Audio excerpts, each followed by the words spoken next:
Reset World. After the resets and reset wars of the 17 and 1800s, the remaining rebels were rounded up in the Kirkbride Plan and thrown into asylums. America had become completely captured, and these amazing structures from the previous civilization had been used as a foundation to establish reset rules. They established the first passport-style IDs for attendees and for the employees, and people were given diplomas for attending the exposition. Their indoctrination was being certified.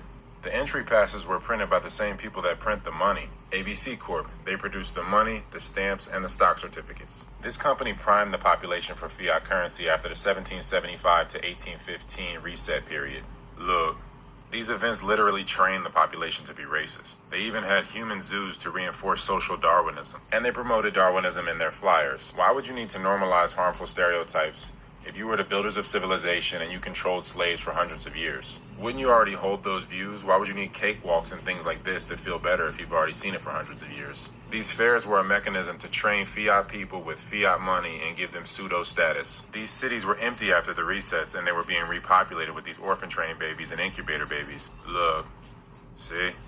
These events were also used to misidentify people and hide the identity of the real American Aboriginals. They held massive events to portray Native Americans as savages, and they used fake Native Americans to do it. They butchered and publicly ate 700 dogs at the fair in Buffalo. The fake natives were trained to play a role in society for certain benefits, reservations, casinos. These schools are just like orphan asylums, programming centers. And the real Aboriginals that got rounded up were trained to take on the slave mentality in their asylums. And the president was assassinated at the Buffalo World's Fair. Then Theodore Roosevelt took over. Him and J.P. Morgan teamed up with Edward Curtis. Edward Curtis staged all the Native American photos that we've been indoctrinated with. You know, these type of photos? They completely manufacture Native American history.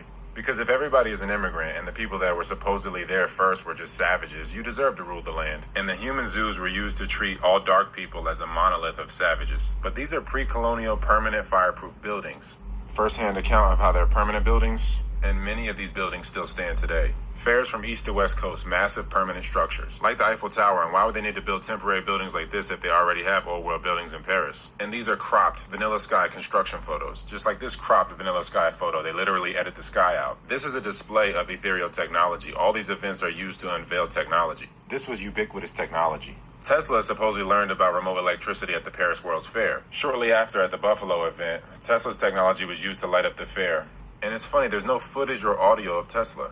And in modern times, the World's Fairs are being used to unveil the future norms of civilization. But wait, they had video calling in the 1930s in Germany? Yup, look. Somebody wasn't following the planned obsolescence protocol. We live in a socially engineered world with artificially intelligent people. After each reset, they established reset rules to govern the post-reset world. After